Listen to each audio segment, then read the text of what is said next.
শিরোনাম: যমুনার সামনে সরকারি কর্মচারীদের বিক্ষোভে লাঠিচার্জ, জলকামান ও টিয়ার শেল, আহত অন্তত ৩০।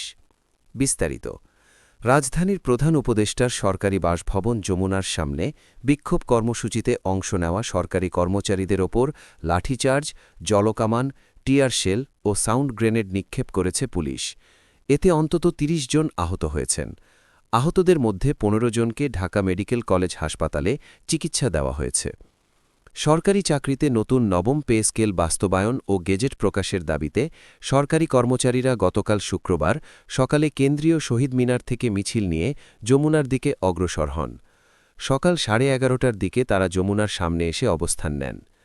পুলিশের পক্ষ থেকে জানানো হয়, প্রধান উপদেষ্টার বাসভবনের নিরাপত্তার স্বার্থে ওই এলাকায় আগে থেকেই ১৪৪ ধারা জারি ছিল। নিষেধাজ্ঞা অমান্য করে জমায়েত করায় আন্দোলনকারীদের সরিয়ে দিতে আইন-শৃঙ্খলা বাহিনী ব্যবস্থা নেয়। সরেজমিনে দেখা যায়, আন্দোলনকারীরা বিভিন্ন স্লোগান দিয়ে দ্রুত নবম পে স্কেল বাস্তবায়নের দাবি জানান এবং সড়ক ছাড়তে অস্বীকৃতি জানান। পরিস্থিতি উত্তপ্ত হয়ে উঠলে দুপুর 12টার দিকে পুলিশ সাউন্ড গ্রেনেড ও টিয়ার শেল নিক্ষেপ করে। এতে আন্দোলনকারীদের একটি অংশ ইন্টারকন্টিনেন্টাল মোড়ের দিকে সরে গেলেও অন্যরা অবস্থান অব্যাহত রাখেন। পরে উভয় পক্ষের মধ্যে বিক্ষিপ্ত সংঘর্ষের ঘটনা ঘটে। পরিস্থিতি নিয়ন্ত্রণে দ্রুত অতিরিক্ত পুলিশ ও ৬ প্লাটুন বিজিবি সদস্য মোতায়েন করা হয়। সংঘর্ষের সময় এলাকায় আতঙ্ক ছড়িয়ে পড়ে এবং আশপাশের সড়কে যানজটের সৃষ্টি হয়। যাত্রী ও পথচারীদের মধ্যে ভীতি দেখা দেয় এবং কিছু সময়ের জন্য যান চলাচল ব্যাহত হয়।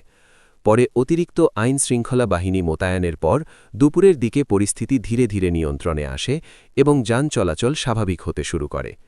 এদিকে আন্দোলনকারীরা জানান, নবম পে স্কেল বাস্তবায়নের দাবিতে তারা টানা কয়েকদিন ধরে কর্মবিরতি পালন করছেন। পূর্ব ঘোষণা অনুযায়ী কেন্দ্রীয় শহীদ মিনার থেকে ভুকা মিছিল নিয়ে যমুনার দিকে রওনা হন তারা। পথে কয়েক দফা পুলিশি বাধার মুখে পড়লেও এগিয়ে যান আন্দোলনকারীরা, যা পরে সংঘর্ষে রূপ নেয়। ঢাকা মহানগর পুলিশের কর্মকর্তারা জানান, পরিস্থিতি নিয়ন্ত্রণে আইন অনুযায়ী প্রয়োজনীয় ব্যবস্থা নেওয়া হয়েছে এবং এলাকায় নিরাপত্তা জোরদার করা হয়েছে।